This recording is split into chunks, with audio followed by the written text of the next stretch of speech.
All right, I don't want to overreact, but what we're seeing in Vegas right now, it might be the smartest rebuild the Raiders have pulled off in over a decade, and no one's really talking about it. While the media's been busy ranking quarterback weapons and hyping up other AFC West teams, something is quietly brewing in Las Vegas. Between Pete Carroll's mindset shift, Chip Kelly's offensive tweaks, and a few breakout players starting to emerge, this Raiders team is no longer a mess. You can actually see a plan, and that changes everything. So here we are, early June. The Raiders are back in action for OTAs, and we're getting closer to that final minicamp stretch before everything shuts down for the summer. These are the last few days they'll have on the field until training camp rolls around. And even though there's no massive breaking news, this part of the offseason actually says a lot, because this is when teams quietly start revealing what they really think about their depth, their rotation, and who's rising. And for the Raiders, there's one thing that keeps coming up. The pieces are finally being assembled around a philosophy. What's up, buddies? Welcome back. If you are new here, make sure you hit the subscribe button. We cover all AFC West news here on this channel. Now, look, we've been through a lot.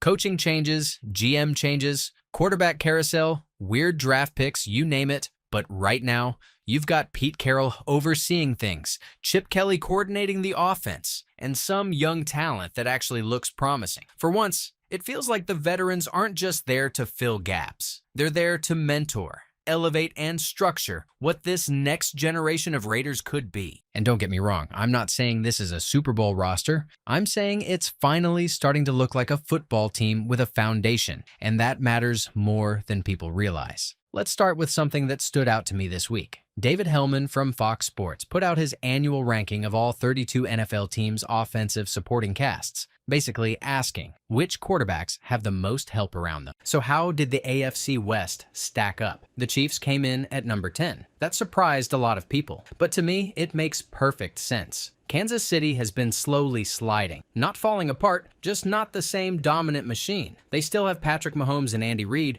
which will keep them dangerous for as long as they're together. But even Fox Sports is starting to notice the cracks. They're not loaded like they were during the Tyreek and Pete Kelty days. Then you had the Chargers at 17. They've beefed up that offensive line, added some interesting weapons, and they've got Justin Herbert. But again, it's time to stop giving him credit for what he could be and start judging him on what he is. Herbert has the tools, no question, but this year needs to be a show-me year. He's not a rookie anymore. The Chargers gave him help. No more excuses. Then at 18, you had the Broncos, right behind the Chargers. They've got Bo Nix, a second-year quarterback stepping into the spotlight, and Sean Payton calling the plays. There's potential, but it's all theoretical right now. And finally, you get to the Raiders, ranked 21st. Now, at first glance, that might feel like a slap in the face, but if you've been paying attention, it's actually one of the more realistic and optimistic assessments we've seen from national media in a while. Why? Because Helman didn't just throw out the number and walk away. He said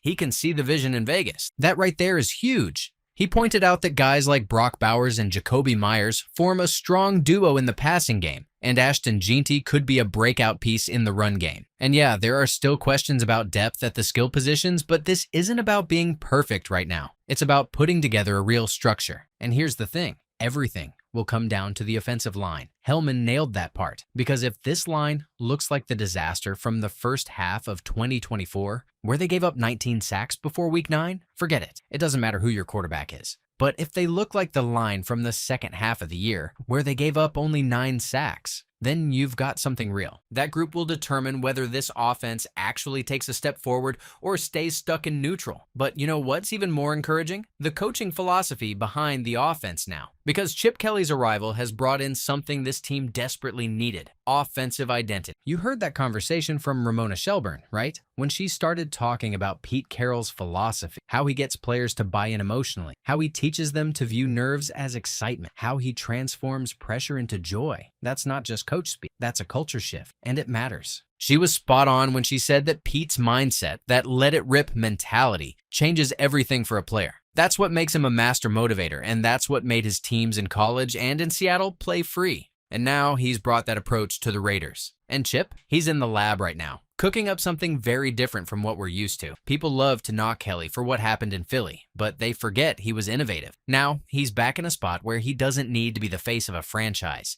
He can just scheme, and when you combine that freedom with the pieces they've got, it's a dangerous mix in a good way. One fan even broke down how the Raiders could potentially modernize the single-wing offense, and honestly, with their current backfield and blocking tight ends, it's not as crazy as it sounds. Ashton Jeanty, Raheem Mostert, Michael Mayer, and maybe even Jack Beck could fit into a creative run-heavy attack that just wears defenses down. Look, I'm not saying they're going full 1940s football, but Kelly might actually pull concepts from it. And that's the kind of evolution you want to see. A staff that adapts to what players do well, not forcing them into a scheme that doesn't fit. And speaking of players, the breakout watch is officially on. Let me throw out a few names that keep coming up. Tyree Wilson. If this guy hits, this defense goes to another level. One caller predicted 11.5 sacks and a couple of forced fumbles. That's a huge leap from where he's been, but it's not impossible. It's year 3. The excuses are gone. He's got to show up this year, or he's at risk of being just another rotational guy, not the top 10 pick he was supposed to be.